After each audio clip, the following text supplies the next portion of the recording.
Hello students, today our topic of discussion is force between two infinitely long, straight, parallel current carrying conductor and definition of a 1 ampere.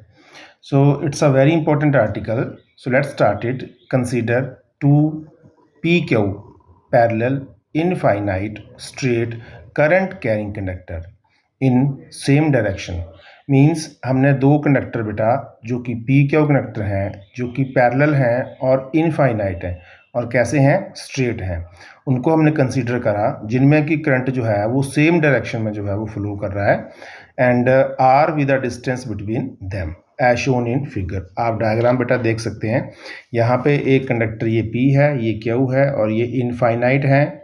ये जो conductor P है वो I1 current carry कर रहा है और जो conductor Q है वो I2 करंट कैरी कर रहा है।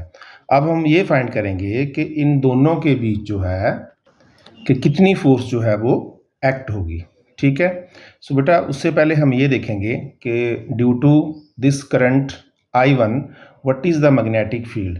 Due to this current I1 that is flow in the conductor P, the magnetic field is B1 and due to the current I2 that is flow in the conductor Q2, the magnetic field is B2. So you know what is B1, you know the meaning of this cross. Cross means the magnetic field which is perpendicular to the plane of the paper but directed downward, means this type, and the dot means the magnetic field perpendicular to plane of paper but coming outward ऐसे। So अब हम start करेंगे बेटा। इस article में जो अभी हम वैल्यू लिखने वाले हैं मैग्नेटिक फील्ड की, ये एक इसी चैप्टर से एक आर्टिकल है, उसकी वीडियो में आपको आने वाले दिनों में या कल शायद मैं उसको वीडियो आपको बना दूं।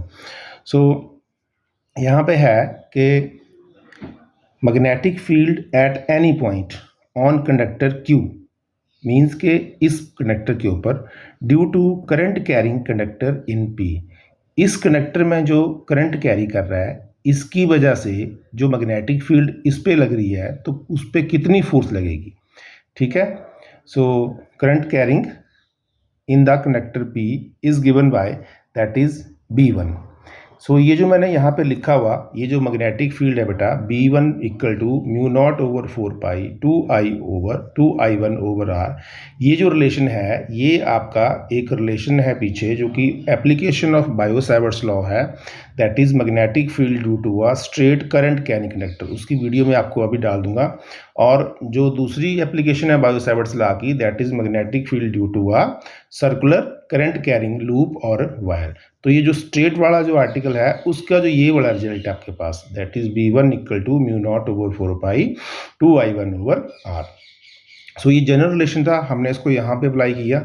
सो value of B1 will become mu not over 4 pi 2I1 over R, where mu naught is the absolute permeability of the free space और vacuum and the direction of this B1 direction, the direction of magnetic field is perpendicular to the plane of the paper and directed inward, जैसा कि मैंने आपको cross का मतलब बताया था।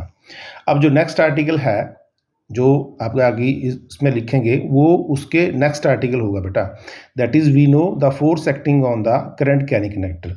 सो एक करंट कैरिंग कंडक्टर के ऊपर कितनी फोर्स लगती है वो भी एक आर्टिकल है, वो मैं आपको कल उसकी वीडियो पोस्ट कर दूंगा बेटा। उसका ये है F equal to BIL, B means magnetic field, I means current and L means length of the conductor, कि जब हम एक करंट कैरिंग कंडक्टर को मैग्नेटिक फील्ड में रखते हैं तो उसके ऊपर कितनी फोर्स लगती है।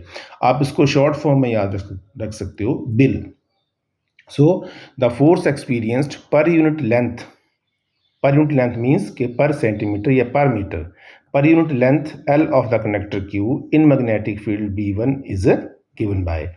so कितनी फोर्स जो है वो एक्सपीरियंस करेगा conductor Q in the magnetic field of B1, so that is F2 is equal to B1 I2 into 1, I2 into 1 इसलिए कि पर यूनिट लेंथ है, यहाँ पे बेटा आना था L पर L की वैल्यू क्या है 1, क्योंकि ये पर यूनिट लेंथ है। तो मेरे पास जो F2 की वैल्यू बन गई वो बन गई B1 into I2। Now I will replace the value of B1 from 1 in this equation. So I have that is F2 is equal to mu not over 4 pi 2I1 I2 over R. This is the force F2. The direction of this F2 is towards the conductor P. That is according to Fleming left hand rule. Fleming left hand rule और right hand rule और बेटा जो right hand thumb rule है उनकी मैं फिर किसी दिन वीडियो डालूंगा कि कैसे फ्लेमिंग लेफ्ट हैंड रूल को हम अप्लाई करते हैं, कैसे फ्लेमिंग राइट हैंड रूल को, और राइट हैंड थंब रूल जो वो क्या है. सो यहाँ पे F2 की जो डायरेक्शन है that is according to the Fleming left hand rule. अब जैसे आपने F2 निकाला, similarly the force experienced per unit length of the conductor P due to the current carrying conductor Q is given by. ठीक है, अब उसके opposite आएगी. So that is F1 and F1 equal to B2 into I1. So यहाँ से B2 की value बेटा क्या आ जाएगी, that is equal to mu not over 4 pi two I1 I2 over R. This is equation number 2. And here the direction of F1 is also given by the according to Fleming left hand rule. That is direction of F1 is towards the conductor Q. बेटा जो F2 थी उसकी जो direction थी that is towards the conductor P, और जो F1 आया उसकी डायरेक्शन आई that is towards the Q. So what we have concluded, so F1 and F2 are equal and opposite.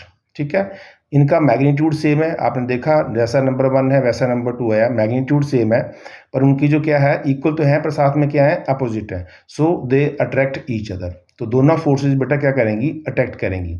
यहाँ पे था आर्टिकल के यहाँ पे जो दो कंडक्टर थे बेटा वो करंट कैरी कर रहे थे सेम डायरेक्शन में. अब एक इसके साथ ही एक और आर्टिकल है कि यहाँ पे जो कंडक्टर हैं वो करंट कैरी करेंगे इन द अपोजिट डायरेक्शन. तो अब जब ये सेम डायरेक्शन में जा रहे हैं तो इनकी फोर्स जो है वो एक दूसरे की तरफ लग रही है, means they attract each other. पर अगर ये बेटा करंट जो है वो रिवर्स हो जाएंगे, मींस के I1 अगर अपवार्ड होगा I2 अगर डाउनवार्ड होगा तो क्या होगा, ये एक दूसरे को रिपेल करेंगे. ठीक है, सो अगर सेम डायरेक्शन में है तो ये एक दूसरे को अट्रैक्ट करेंगे, अगर करंट अपोजिट डायरेक्शन में है then they will repel each other. Next is definition of 1 ampere. So this is the standard definition. So जो हमने अभी बेटा क्वेश्चन 1 और 2 लिखी उनमें से हम जनरल क्वेश्चन ले लेंगे कि F is equal to mu not over 4 pi two I1 I2 over R. So if R is equal to 1 metre, अगर R को मैं 1 मीटर ले लूँ and I1 equal to I2 equal to 1 ampere, then F is equal to यहाँ value भरेंगे क्या आएगा, mu naught की वैल्यू बेटा क्या होती है 4 पाई इंटू 10 की power -7 over 4 pi as it is two I1 I2 को मैंने क्या मान लिया 1 into 1 and R is also 1. तो यहाँ बच गया सिर्फ क्या 2 इंटू 10 की power -7 newton per metre.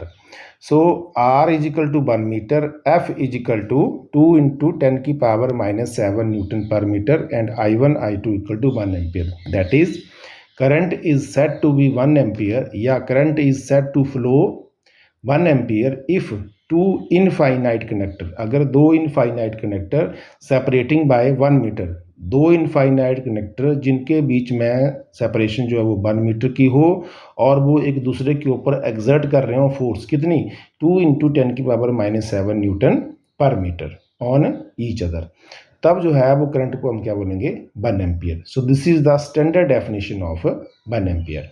So thank you बेटा.